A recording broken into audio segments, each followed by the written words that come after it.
Panibagong pangharas ang naranasan ng mga mangis ng Pinoy sa Rosul Reef. Ang kwento nila, imbis na tulungan sila sa lumubog nilang bangka, ay sinilaw at binantaan pa sila ng China Coast Guard. Saksi, si JP Soriano. Nangingisda sa Rosul Reef o Iroquois sa loob ng Exclusive Economic Zone ng Pilipinas ang mga Pilipinong ito. Nang bigla silang lapitan ng helicopter ng China. Nag-hover siya ng mababang lipad lamang at 15 feet at ginagawa niya ito sa mga mangingisdang Pilipino. We're thinking that they're doing this as a form of harassment para itaboy ang ating mga mangingisdang Pilipino. Dahil naipadala ang video sa Coast Guard, agad silang sumaklolo sa mga mangingisdang inabutan na rin pala ng ulan at paglakas ng alon. Kabilang kami sa mga media personnel na sumama sa kanila sakay ng BRP Cape Engaño nitong Sabado.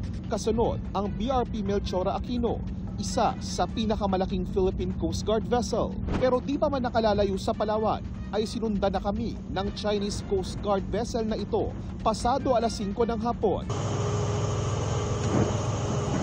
Pagdating namin sa bandang Escoda Shoal, huminto alas 8 ng gabi ang aming sinasakyan. Sa gitna ng dilim, ilaw lang ang kayang i-record ng video. Pero kitang-kita naming dumaan sa aming harapan ang barko ng China Coast Guard. Narinig din namin ang ilang beses na radio challenge ng China para palayuin ang Philippine Coast Guard sa umano'y teritoryo nila. Pasado alas 10 ng gabi, muling napahinto ang sinasakyan naming barko dahil din sa pagdaan ng China Coast Guard. This is very dangerous. Maaaring magdulot ito ng banggaan at maging resulta ng isang sakuna. We were able to prevent this kind of collision with the Chinese Coast Guard.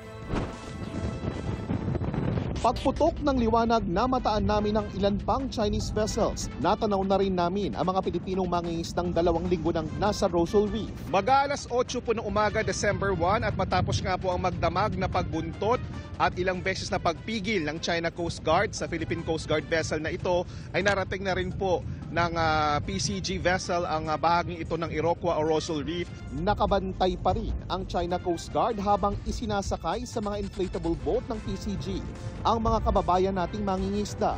Sa isang punto, ibinaba pa nila ang kanilang maliit na speedboat pero di naman lumapit sa amin.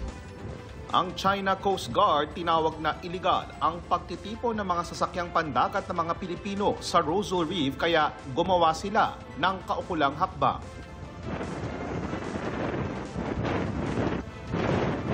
Kwento ng mga Pilipino, lumubog ang 2 sa 20 nilang bangka dahil sa masamang panahon.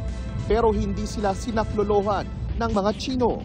It is also very disappointing, no? The mere fact na nakapagpalipad sila ng aircraft dito ay namomonitor naman nila mga mangingisdang Pilipino. Hindi sila nag-offer ng kahit na anumang assistance. Sa halip na tulong ay sinilaw pa umano ang mga Pinoy. Masakit po sa mata, yung kulay green nila na laser, pinagitgit po nila, yung hindi ka talaga ganunin kataga ng blocking nila, i-block ka talaga nila. Binabantaan din silang bobombahan ng tubig kapag lumapit sa mga inaangking bahagi ng China. Sabi nila, back to Philippines daw. Para sa GMA Integrated News, JP Soriano ang inyong saksi. Mga kapuso, maging una sa saksi. Mag-subscribe sa GMA Integrated News sa YouTube para sa iba't ibang balita.